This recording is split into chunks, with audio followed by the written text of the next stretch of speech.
Bonsoir à toutes et à tous, ravi de vous retrouver sur 8 Mont Blanc. Il est 18 h, c'est l'heure du journal préparé par l'ensemble de la rédaction. Voici les titres de ce mardi 4 octobre 2022. Nous irons au Bourget-du-Lac en début d'édition. L'INES, l'Institut national de l'énergie solaire, a inauguré ce lundi une nouvelle plateforme pédagogique.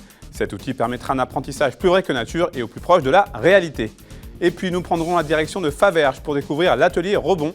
Celui atypique redonne vie aux fruits et légumes invendus des commerces des alentours, en les transformant notamment en confiture. Nous verrons le reportage de Lucas Ruche.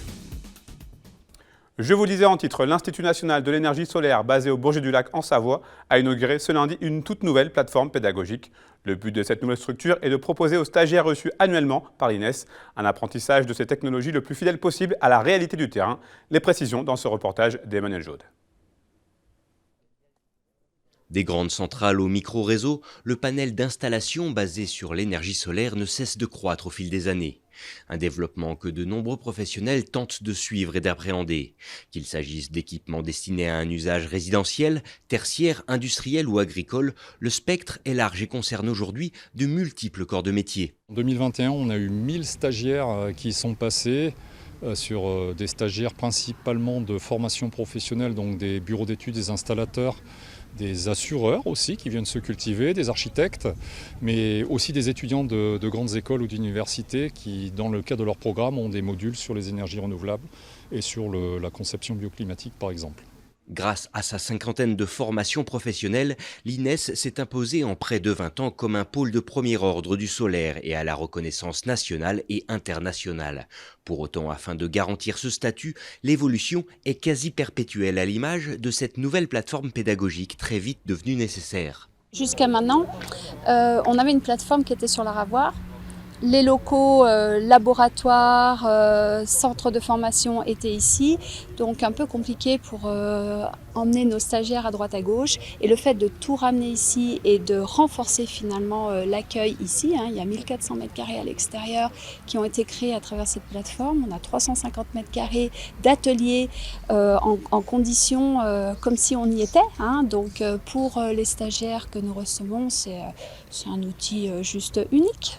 Un outil pédagogique de choix qui apportera donc fonctionnalité et confort tant pour le formateur que pour les apprenants. Ce qui manque, c'est la pratique du geste.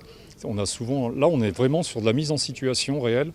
Nos stagiaires viennent pratiquer, voient tous les petits détails qui sont très importants et qui font les malfaçons si on ne les connaît pas. Et ils pratiquent, ils sont mis en situation, ils transpirent en plein été sur la toiture, ils se gèlent en hiver si les conditions le permettent. Et on leur fait pratiquer, ils font des erreurs et c'est en se trompant qu'on apprend.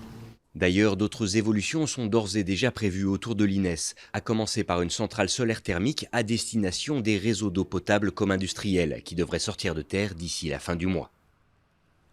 Sorti le 26 janvier dernier en salle, le film documentaire Graines d'espoir, réalisé par le réalisateur savoyard Pierre Bécu, connaît une belle seconde jeunesse. Ce long métrage qui donne la parole à 332 enfants de pays différents est projeté ce mardi soir au Pôle, l'espace culturel et sportif du Pays d'Albi. Nous avons pu joindre Pierre Bécu un peu plus tôt dans l'après-midi. Je vous propose de l'écouter. Graines d'espoir, c'est une aventure où on laisse la parole à la jeunesse. Voilà, on leur laisse pas que la parole, puisque c'est eux qui filment et qui prennent le son, qui décident un peu des récits, des séquences. Et on a voulu connecter, donc sans casting, c'est très important, ça c'est des classes entières, des groupes entiers. Et on a voulu les connecter entre territoires, au-delà des mers même, entre la ville, la campagne, le nord et le sud, sur la thématique du futur.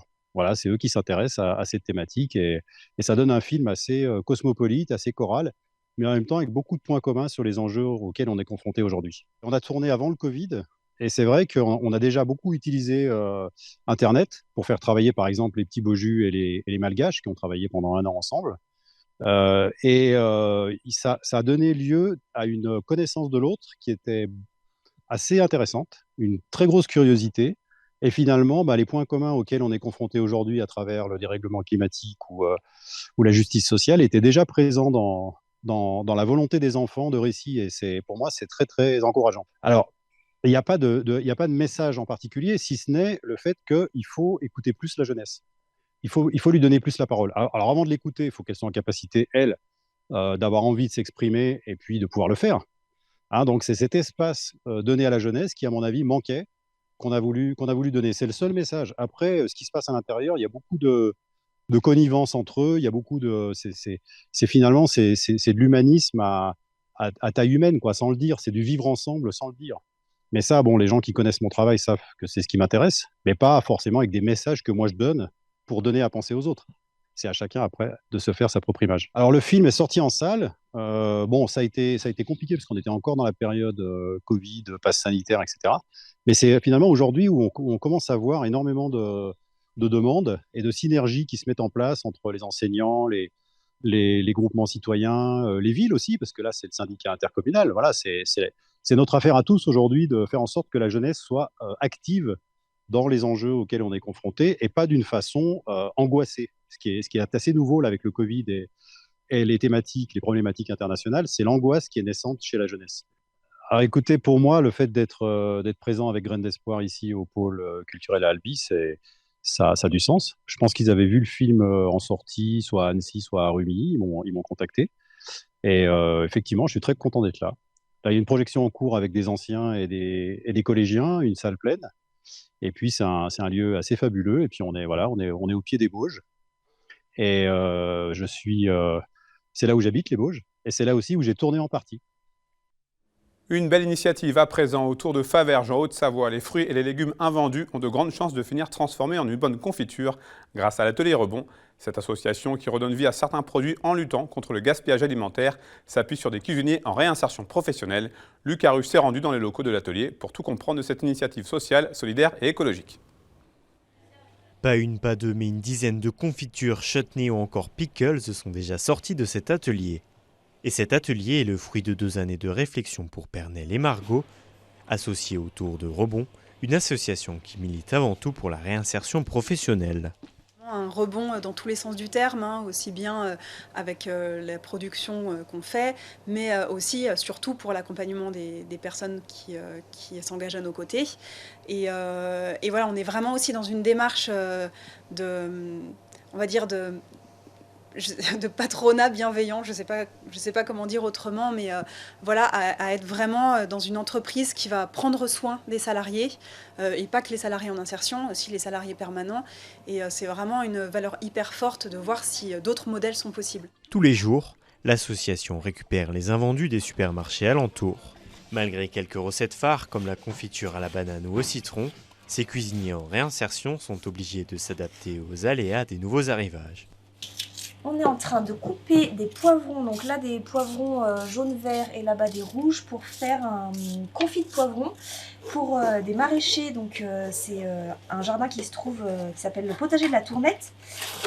Et voilà, donc ils nous amènent leurs poivrons, nous on transforme ça, on met en recette, on revend la production aux maraîchers qui eux les revendent via leur canaux de distribution perso. En réinsertion ici depuis quelques mois, Asret redécouvre la passion du travail après avoir enchaîné tout le long de sa vie quelques petits emplois précaires. J'adore ici, c'est ambiance, c'est très bien.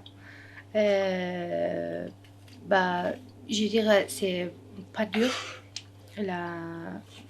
Normalement c'est pour pas trop physiquement.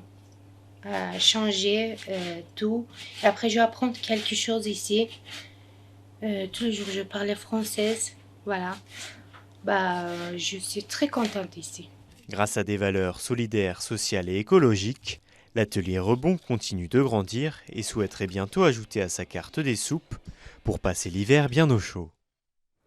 Une dernière information à vous donner avant de vous quitter. Le ministère de l'Agriculture et de la Souveraineté a mis en place le 3 août dernier un fonds d'urgence grêle. Cette mesure concerne le département de la Savoie, fortement touché par un épisode de grêle le 5 juin dernier.